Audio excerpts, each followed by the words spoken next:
So it seems like another project has fallen, and this time it's called Aleph Finance. We're gonna go through what happened, what you need to know, and our thoughts on the situation. Hey everyone, and welcome back to the Cryptonairz channel. And it seems like the crypto market can't really take a break, and the next falling victim today is Aleph Finance. Now, if you have been following this channel, we did have Aleph Finance on this channel in one of our AMAs, and we had a pretty good conversation on their topics. And this happened about a month ago. And Aleph on June 21st announced that they are discontinuing their project. So honestly, it's sad to see another project go, but there are some important information that you should know. And we're gonna explain the details on what's happening. And we're gonna go through the article that they have written up on their decision on why they have stopped. So for those who don't know, Aleph Finance is a hybrid passive income protocol on the Avalanche network. They offer features like auto compounding, token lockup boosts, and they were planning to eventually tie it to TradeFi. And they claimed that they had a robust model and a simple concept which earned you 1% per day on your investments. And to sum it short, Aleph Finance was pretty much like another node project in the space. And I think they came up when the node season was at its peak. And if you're following along on Twitter, they actually posted an article to their website explaining their situation and the reason why they kind of ended the project the way that they did. I have kind of mixed feelings about this, so I'm just gonna bring you on to the article and just kind of read through it. And I'm gonna give you some thoughts of my own.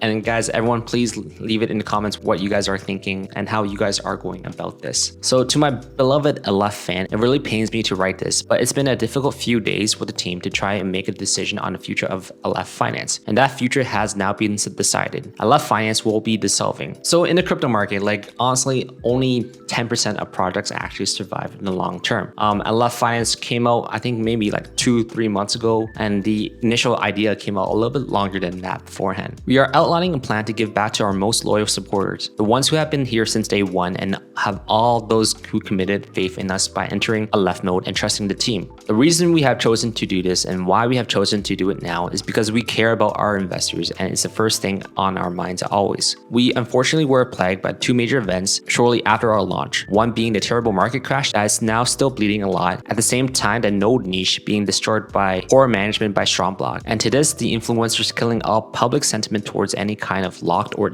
forfeited staking. So I think this is one of the first issues that I have with the article, is kind of like moving the blame from like themselves to something else. A being the market crash and B being StrongBlock. So I do agree that the market sentiment has been really bad right now and everything has been crashing. Bitcoin, Ethereum, whatever project that you name kind of dropped like over 50% within the past couple months. And although a project is falling, in no way it should really mean the end of a project unless it's not built properly or it's not properly planned. There's a lot of projects right now that are actually still in the node space, which are still surviving slightly. And I think to shift blame to like something like StrongBlock, I don't think it's the best way to justify their actions. StrongBlock really are the first ones who kind of innovate the node space. And yeah, I think a lot of people aren't too happy with them right now. But as a project developer and someone who's trying to like innovate a space, you can't really say that because they're failing. We are failing too. And in regards to like influencers killing all public sentiment towards any kind of locked or forfeited staking, so like yeah, near the end of the node season, it was pretty obvious that projects that had nodes weren't really going to survive, just because a lot of them,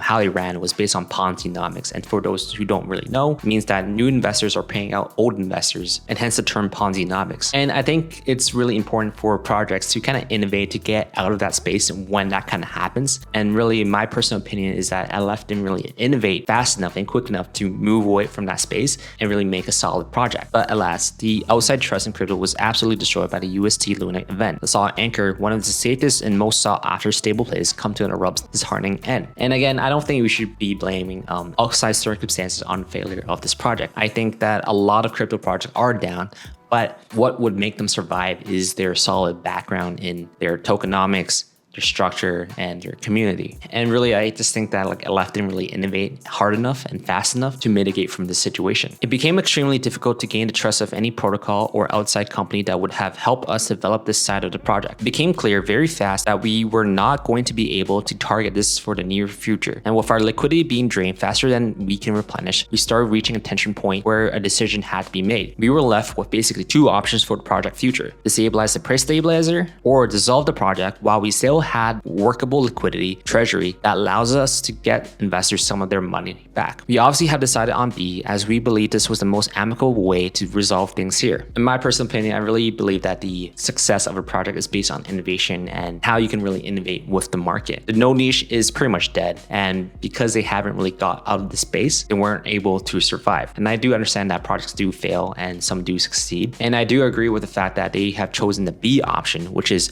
dissolving the project while they still had workable liquidity and basically giving that funds to investors. So if you are an investor, I'm leaving this picture up so you guys can kind of go through to kind of get your money back. And I believe they are doing an airdrop on the funds to pay back investors that were loyal to the project. So I'm not going to read it out loud, but if you fall into any of these categories, just make sure that you guys are getting something back. Also, their Discord is still open, so you can always go back in there and kind of chat with people to get ahead of the situation. So if a project is coming to an end, I believe this is one of the best ways to end it, which is stopping liquidity and giving back to investors. So really the one major problem that I only have with this project is that this kind of came out of nowhere. So before they had decided to actually end the project, it's kind of weird to see how they were still marketing on a positive level. So we can go back to this post, which is the day before they actually ended the project, and they were basically doing a giveaway. 4 days ago, this reads another week of stability, major alpha coming next week. Again, and this was like hyping the project up. And overall, like in the past, they have been just retweeting like positive sentiments and basically pretending that nothing was wrong up until June 21st. In my personal opinion, it's a really bad move to just like hype up the project right before it's dying. And it's really not too much a good look on them. But I want to know what your thoughts on this, so just leave it in the comments below. And it just sucks to see another project go like this. I think they could have handled it a lot better, but they could have innovated in a way that could have gotten them out of the node space themselves. One example I kind of want to put out is on Sphere Finance. Sphere Finance was a rebasing project, but once that sentiment changed from a rebasing project, they really innovated to get out of it. And I think that Aleph Finance could have done it themselves. They failed to do so. Anyways, that's my thoughts. Let me know what you guys are thinking.